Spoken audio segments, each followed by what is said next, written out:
सहारा enterprises तुमच्या स्वप्नातली गाडी आता कमी किमतीत.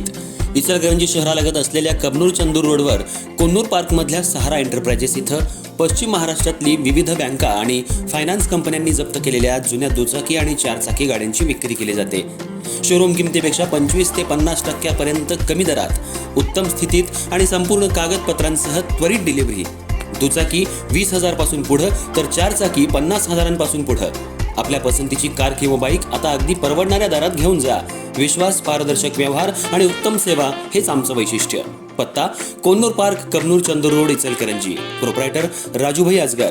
संपर्क 8055810910 आणि 9860785786. सहारा एंटरप्राइजेस, दर्जा, विश्वास आणि बचत यांचं परिपूर्ण ठिकाण.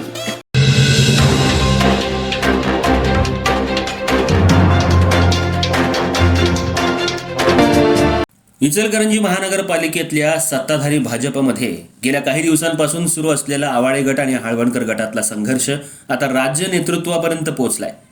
22 कोटी रुपयांच्या कचरा उठाव टेंडरवरून दोन्ही गट आमने सामने आले असून या वादाचा विरोधी पक्षांकडून राजकीय फायदा घेतला जात असल्याची चर्चा सुरू आहे. मात्र हा वाद कायमचा मिटवण्यासाठी आमदार राहुल प्रकाश आवाडे, माजी आमदार सुरेश हाळवणकर आणि माजी आमदार प्रकाश आवाडे यांच्या पुढाकारातून महापालिकेसाठी स्वतंत्र समन्वय कृती समिती स्थापन करण्याचा निर्णय घेण्यात आलाय. या समितीमार्फत महापालिकेतील सर्व महत्त्वाचे निर्णय घेण्यात येणार असून गटबाजीला पूर्णविराम देण्याचा प्रयत्न केला जाणार आहे. इचलकरंजी महानगरपालिकेच्या पहिल्याच निवडणुकीत जनतेनं भाजपला तब्बल 43 नगरसेवक निवडून देत एक हाती सत्ता दिली. महापौर, उपमहापौर आणि विविध समित्यांची स्थापना झाल्यानंतर महापालिकेचा कारभार सुरू झाला. मात्र गेल्या काही महिन्यांपासून सत्ताधारी भाजपमध्येच दोन गटांमध्ये मतभेद वाढू लागले. माजी आमदार सुरेश हाळवणकर आणि आमदार राहुल प्रकाश आवाडे यांच्या समर्थक नगरसेवकांमध्ये विविध विषयांवरून वाद सुरू झाले. या मतभेदांना सर्वाधिक धार मिळाली ती 22 कोटी रुपयांच्या कचरा उठाव टेंडरच्या मुद्द्यावरून. स्थायी समितीमध्ये हे टेंडर 6 विरुद्ध 9 मतांनी फेटाळण्यात आलं होतं. त्यानंतर प्रशासनानं विशेष महासभा बोलवली. या सभेला हाळवणकर गटासह विरोधी पक्षाच्या नगरसेवकांनी बहिष्कार टाकला. मात्र सभेत उपस्थित सदस्यांनी एकमतानं हे टेंडर मंजूर केलं. यानंतर दोन्ही गटातील राजकीय संघर्ष आणखी तीव्र झाला. या संपूर्ण प्रकरणात महापालिका आयुक्त पल्लवी पाटील आणि महापौर उदय धातुंडे हे हुकुमशाही पद्धतीनं काम करत असल्याचा आरोप हाळवणकर गटानं केला. महत्त्वाचे निर्णय लोकप्रतिनिधींना विश्वासात न घेता घेतले जात असल्यानंच हा संघर्ष निर्माण झाल्याचंही या गटाचं म्हणणं आहे. त्यामुळं महापालिकेच्या प्रशासनावरही प्रश्नचिन्ह उपस्थित करण्यात आलं. दरम्यान या वाढत्या वादाची माहिती थेट मुख्यमंत्री देवेंद्र फडणवीस यांच्यापर्यंत पोहोचली आहे. त्यानंतर आमदार राहुल प्रकाश आवाडे आणि माजी आमदार प्रकाश आवाडे यांनी मुंबईत जाऊन मुख्यमंत्री फडणवीस यांची भेट घेतल्याची माहिती समोर आली आहे. दुसरीकडे माजी आमदार सुरेश हाळवणकर यांनीही या संपूर्ण घडामोडींवर लक्ष ठेवून पक्षातील नेत्यांशी चर्चा केली आहे. भाजपमधील अंतर्गत वादामुळे विरोधकांना संधी मिळत असल्याची जाणीव पक्ष नेतृत्वालाही झाली आहे. त्यामुळे येत्या 2 दिवसात आवाडे आणि हाळवणकर गटातील सर्व नगरसेवकांची संयुक्त बैठक घेण्याचा निर्णय झालाय. या बैठकीत समन्वय कृती समिती स्थापन करण्यावर अंतिम शिक्कामोर्तब होणार आहे.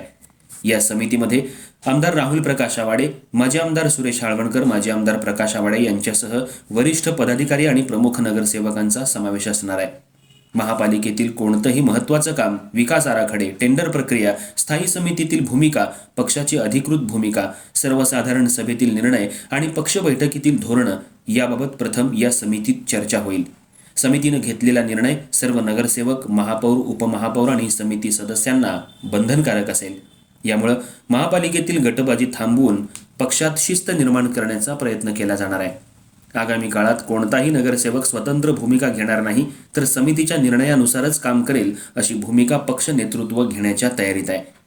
मुख्यमंत्री देवेंद्र फडणवीस स्वतः या प्रकरणात लक्ष घालत असून लवकरच दोन्ही गटांच्या प्रमुख नेत्यांची बैठक घेऊन हा वाद कायमस्वरूपी मिटवण्याचा प्रयत्न केला जाणार असल्याची माहितीही सूत्रांकडून मिळतेय. महापालिकेतील विकास कामं, टेंडर प्रक्रिया आणि प्रशासनातील निर्णय यावरून निर्माण झालेला तणाव दूर करून पुन्हा एकसंघपणे काम करण्याचे निर्देश पक्षश्रेष्ठींकडून दिले जाण्याची शक्यता आहे. दरम्यान आमदार राहुल प्रकाश आवाडे, माजी आमदार सुरेश हाळवणकर आणि माजी आमदार प्रकाश आवाडे यांनी भाजप एकसंघ आहे आणि राहणार आहे, विरोधकांना कोणतीही संधी मिळू देणार नाही, महापालिकेतील सर्व कामं समन्वय कृती समितीच्या माध्यमातून पारदर्शकपणे आणि एकमतानं केली जातील असा विश्वास व्यक्त केलाय. आता या समन्वय कृती समितीची प्रत्यक्ष अंमलबजावणी कशी होते गटबाजी थांबते का आणि महापालिकेतील राजकारणाला नवं वळण मिळतं का, याकडे इचलकरंजीकरांचं लक्ष लागलंय. एम मराठीसाठी स्पेशल रिपोर्ट कमलाकर जाधव यांच्यासह निखिल भिसे, एम मराठी, इचलकरंजी.